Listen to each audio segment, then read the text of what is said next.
In the previous video, we saw how to calculate arrear. Now we can see recovery collection. A recovery like advances can be collected from the software. You need to mention the head of the recovery, say advance, and I want to recover 1000 rupees in 10 months. So in all, I will be recovering 10,000 rupees as advance from this employee Sunil Bhangale.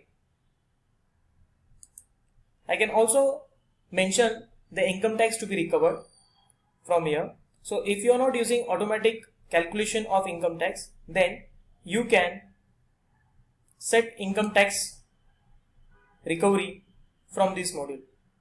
For all the employees, if you want to import through Excel file, we also have Excel facility to import this recovery.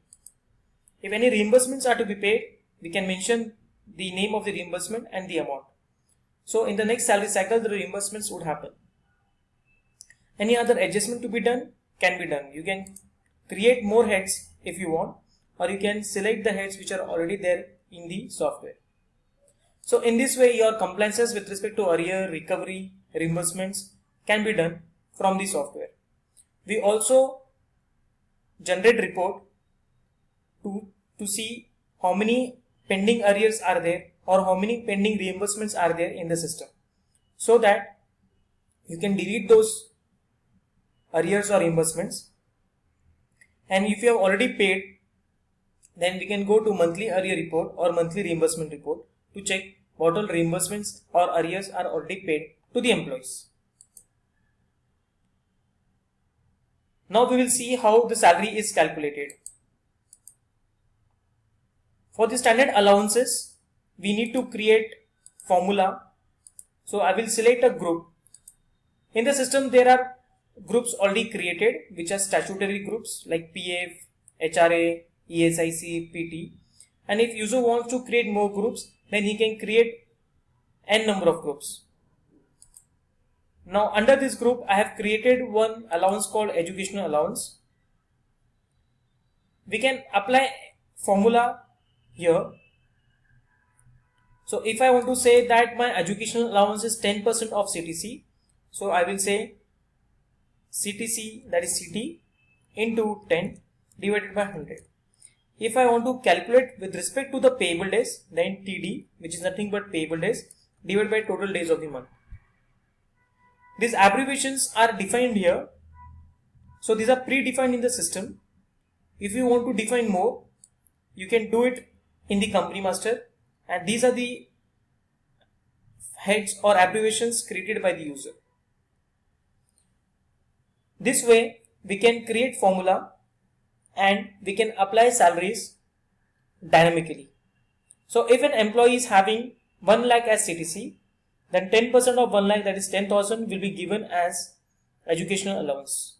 If in any month he is worked for only 25 days out of 30 days, then 10,000 would be divided by 30 and multiplied by 25. The payable days will be fetched from the attendance, which I will show you in the later part. So for each employee in that particular month, how much was his payable days will be fetched by the software and the value will be calculated. So the allowance head will be calculated dynamically, every month for each employee. Then there are some other things which we can set, that if it is applicable for a single month, then we can set this. It is applicable for all months except 1 month, then we can do that also. We can apply this gender wise. We can also apply conditional formula.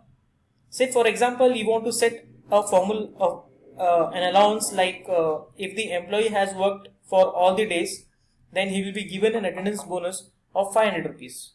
So if my unpaid leave is equal to 0, then I will get 500 rupees as my attendance bonus. And if my unpaid leave is just 1, then I will get attendance bonus as 200 rupees.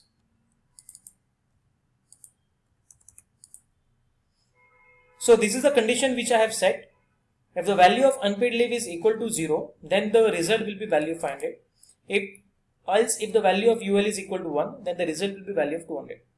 So this way an employee who is attended the entire month will be given 500 rupees, or if he has only 1 day of absentees, then he will be given as attendance bonus of 200 rupees.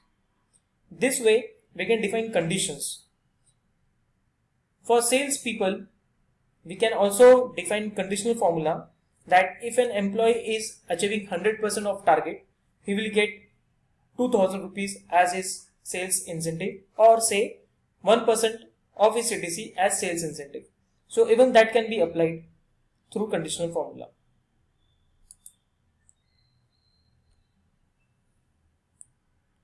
Now once we have set this formula, we can go to salary structure and add that formula to the salary structure.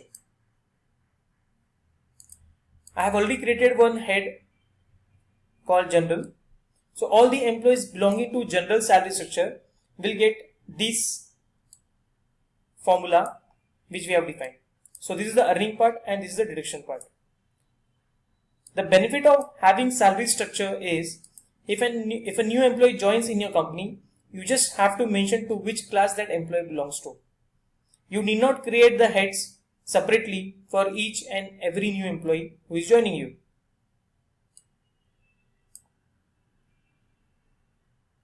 Now we will import attendance.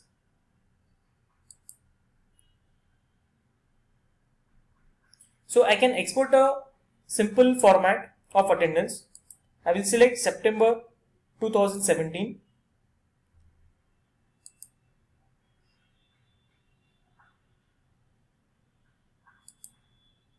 I will export the attendance format first.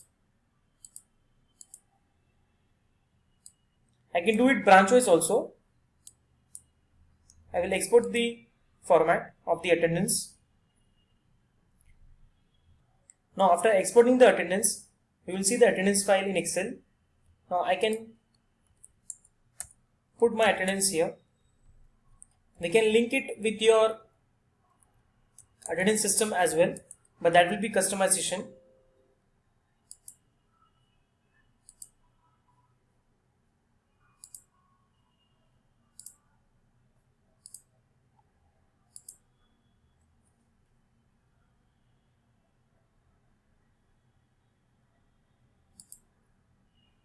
Now I import the monthly attendance.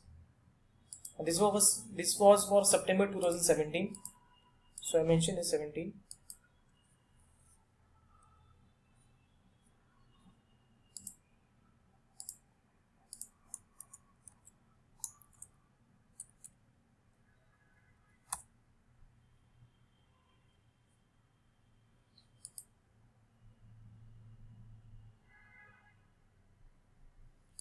So successfully created.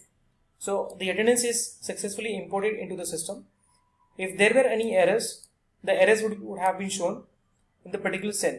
And then after solving those errors, you can again upload the attendance. We have already linked with the eTime TrackLight format. So if you import eTime TrackLight attendance summary report, then the Excel file generated from eTime TrackLight software will be automatically imported into the system without you have to change the format of the eTime TrackLight software. If you go to help, it will show you what are things you need to take care of while importing the eTime TrackLight format. So you need to upload the file which was converted using the conversion utility of eTime TrackLight software. After attendance is imported, we can go and check the salary of the employee. So we have imported attendance for these two employees. So for an employee, I am checking the attendance. I am processing trial audit for that employee. Now it says that relevant due date, and hence we cannot process the salary because the employee's flowing funnel needs to be done.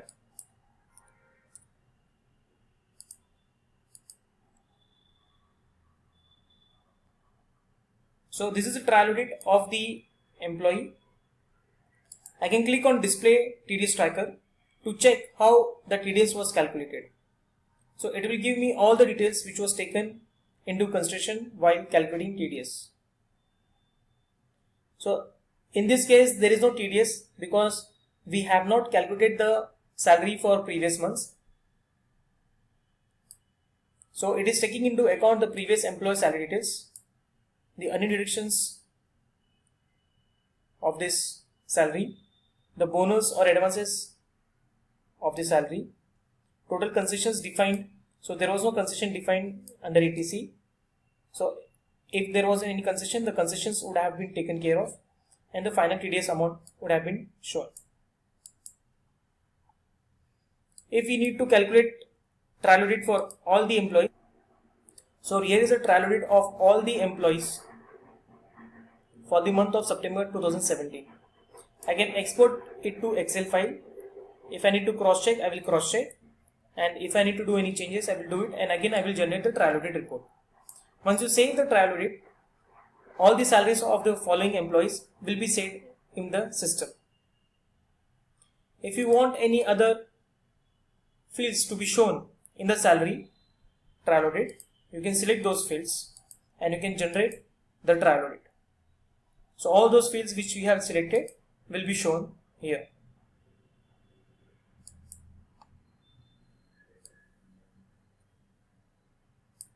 Now we will see a salary slip of the employee.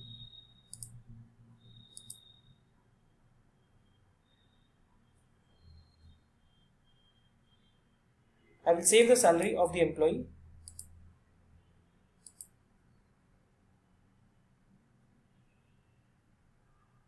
The salary slip can be mailed to all the employees. From the employee portal, the employee can check his salary slip. You can also download the salary slip in PDF format.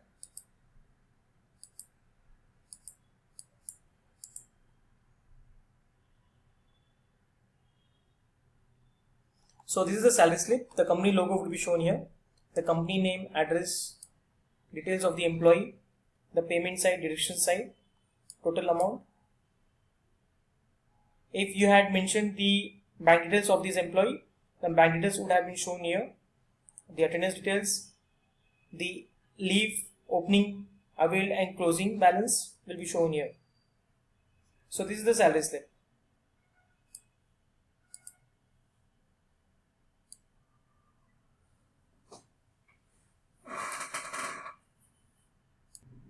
Now the next important part is the e-returns. In e-returns we can generate PF ECR, ESIC statement, 24QR and PF KYC. I can select month and year, and the ECR file, which is a text file, can be generated from the software, and then you can upload the ECR to eSeva. So I can create file, a file will be created which can be uploaded to eSeva. Similarly, ESIC statement can be generated from here and uploaded to the ESIC website. Under 24QR, I need to first generate ITNS 281 challan.